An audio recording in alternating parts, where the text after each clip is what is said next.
क्या करते थे, उन्हीं के खुद के समाज के लोग आज उनके कितने अगेंस्ट हो गए हैं, उनके कितने खिलाफ हो गए हैं, आज उनके परिवार के कितने खिलाफ हो गए हैं।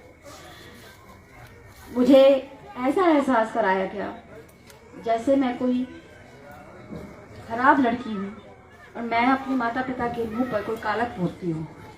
मुझे छोटे छोटे बच्चों ने ऐसे गंदे गंदे मैसेजेस लिखे कि अपने पिता का अपमान मत करो, उनकी छवि मत खराब करो। क्या एक चुनाव लड़ने से पिता की छवि खराब होती है?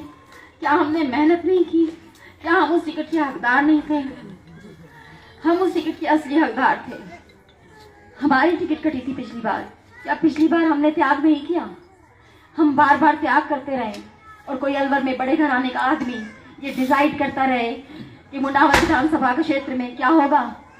जो 4 चुनाव हार चुका है वो ये डिसाइड करेगा कि मुंडावर विधानसभा क्षेत्र का भविष्य क्या होगा। वो डिसाइड नहीं करेगा। डिसाइड ये निर्णय खुद जनता लेगी कि अब मुंडावर विधानसभा क्षेत्र का भविष्य कैसा होगा। अगर आप संघर्ष करो, हम तुम्हारे साथ हैं। मैडम तुम संघर्ष करो, हम तुम्हारे साथ हैं। आज आपके हाथों में वोट है। आप चाहे तो किसी भी प्रत्याशी को मजबूत बना सकते हैं और किसी भी प्रत्याशी को कमजोर बना सकते हैं। जिस भी प्रत्याशी को आप अपना वोट देंगे वो प्रत्याशी मजबूत होगा, लेकिन जिस प्रत्याशी को आप अपना वोट देंगे क्या वो आपके बीच आकर आपकी समस्याओं का समाधान करेगा, ये आपको सोचना है। मैं मेजर ओपी यादव जी की पुत्रवधू आप सभी से ये वादा करती हूँ कि अगर आप अपना कीमती वोट मुझे देते हैं, आज मैं आपके सामने झोली फैलाकर आपकी कीमती वोट मांगती हूँ। आपकी जमीन जायदाद नहीं, लेकिन वो कीमती वोट जिससे आपके भविष्य, आपके बच्चों का भविष्य उज्जवल होगा। वो कीमती वोट जिससे मुंडावर का भविष्य उज्जवल होगा। वो कीमती वोट जिससे मुंडावर की एक नई नींव रखी जाएगी और नई रचना होगी। क्या आप मेरा साथ देने के लिए तैयार हैं? आप अपना मुझे कीमती वोट दीजिए। मैं आपको यकीन दिलाती हूँ जो कलम आप मेरे हाथों में देंगे उस कलम में जो ताकत होगी वो आपकी होगी।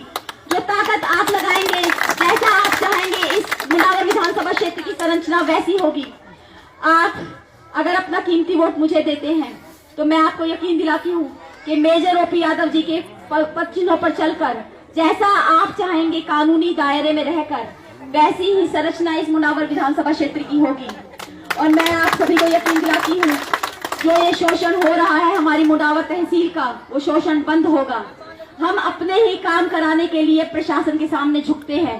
वो प्रशासन जिसे हम लेकर आते हैं, वो सरकार जिसे हम अपनी वोट देकर लेकर आते हैं, वो सरकार हमारे सर पर बैठ जाती है और अपनी जेबें भरती रहती है और हमारे बच्चे सड़कों पर बैठे रहते हैं खाली बेरोजगार। आज आप खुद सोचिए कि हर माता पिता का एक ही सपना होता है कि उनके बच्चे उनकी आंखों के सामने बड़े हो जाएं, उनके बच्चे उनकी आंखों के सामने कुछ बन जाएं, अपने पैरों पर खड़े हो जाएं। लेकिन प्रशासन और सरकार दोनों ही कुछ नहीं होने देना चाहती। लेकिन अगर आप चाहें तो अब सब कुछ हो सकता है, सब कुछ बदल सकता है। अगर आप अपना कीमती वोट 25 तारीख को केतली के बटन पर दबाएंगे, केतली को देंगे, तो मैं आपको यकीन दिलाती हूँ इस मुंडावर विधानसभा क्षेत्र का संरचना होगी, इसका रूपरेखा बदलेगी और जैसा आप चाहेंगे वैसा होगा। अब जनता का राज आएगा, ना कि किसी बड़ी बड़ी पार्टी का। आपको यकीन दिलाती हूँ